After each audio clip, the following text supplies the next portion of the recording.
নমস্কার সবাইকে, স্মার্ট বিজ বাংলাতে স্বাগত, যেখানে আমি ব্যবসা সংক্রান্ত বিভিন্ন আলোচনা করে থাকি। এবং আজকের টপিক হলো ব্যবসা শুরু করার আগে যেসব ভুল অবশ্যই এড়াবেন।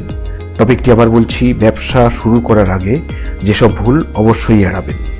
তো আমাদের কি ভুল এড়িয়ে চলতে হবে সেই নিয়ে এই ভিডিওটি সম্পূর্ণ দেখুন। ভালো লাগলে অবশ্যই একটি লাইক করবেন, অনেক শেয়ার করবেন এবং চ্যানেলটিকে সাবস্ক্রাইব করবেন আরও নতুন ভিডিও পেতে। তো চলুন ভিডিও শুরু করি। আপনি কি নতুন ব্যবসা শুরু করার কথা ভাবছেন? দারুণ। কিন্তু আপনি কি জানেন 90% নতুন ব্যবসা প্রথম 2 বছরের মধ্যেই বন্ধ হয়ে যায়। কেন জানেন? কারণ বেশিরভাগ নতুন উদ্যোক্তা একই ধরনের কিছু কমন ভুল করে বসেন। আজকের ভিডিওতে আমি আলোচনা করব এমন 5টি মারাত্মক ভুল সম্পর্কে, যা এড়িয়ে চললে আপনার সফল হওয়ার সম্ভাবনা অনেক বেড়ে যাবে। চলুন শুরু করা যাক। ভুল 1, সঠিক মার্কেট রিসার্চ না করা, অর্থাৎ ল্যাক অফ মার্কেট রিসার্চ। প্রথম এবং সবথেকে বড় ভুল হলো ধারণার উপর ভিত্তি করে ব্যবসা শুরু করা। অনেকে মনে করেন আমার এই প্রোডাক্টটা খুব ভালো লাগছে, মানে সবারই ভালো লাগবে। কিন্তু আগে দেখুন আপনার প্রোডাক্ট বা সার্ভিস মানুষের কোনো সমস্যার সমাধান করছে কিনা। মানুষ কি আসলেই এটা কিনতে চাইছে বা কিনতে চায়, নাকি আপনি শুধু আবেগের বশবর্তী হয়ে শুরু করছেন? ভুল 2, অপরিকল্পিত বাজেট এবং ক্যাশ ফ্লো, অর্থাৎ ফাইন্যান্সিয়াল মিসম্যানেজমেন্ট। দ্বিতীয় ভুলটি হলো টাকা পয়সার হিসেব ঠিক না রাখা। অনেকে শুরুর দিকে সব টাকা ডেকোরেশন বা ব্র্যান্ডিংয়ে খরচ করে ফেলেন।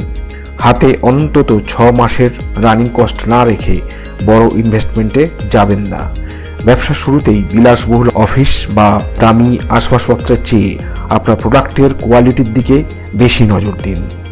ভুল 3, একাই সব করার চেষ্টা করা বা সোলো প্রেনিয়ার ট্র্যাপ। অনেকেই ভাবেন আমি নিজেই মার্কেটিং করব, নিজেই ডেলিভারি দেব, আবার নিজেই কাস্টমার কেয়ার সামলাবো। ব্যবসা বড় করতে হলে আপনাকে টিম বানাতে হবে। সব কাজ একা করতে গেলে আপনি দ্রুত হাঁপিয়ে উঠবেন এবং ব্যবসার মূল ফোকাস হারিয়ে ফেলবেন। কাজ ডেলিগেট বা অন্যকে দিয়ে করানো শিখুন।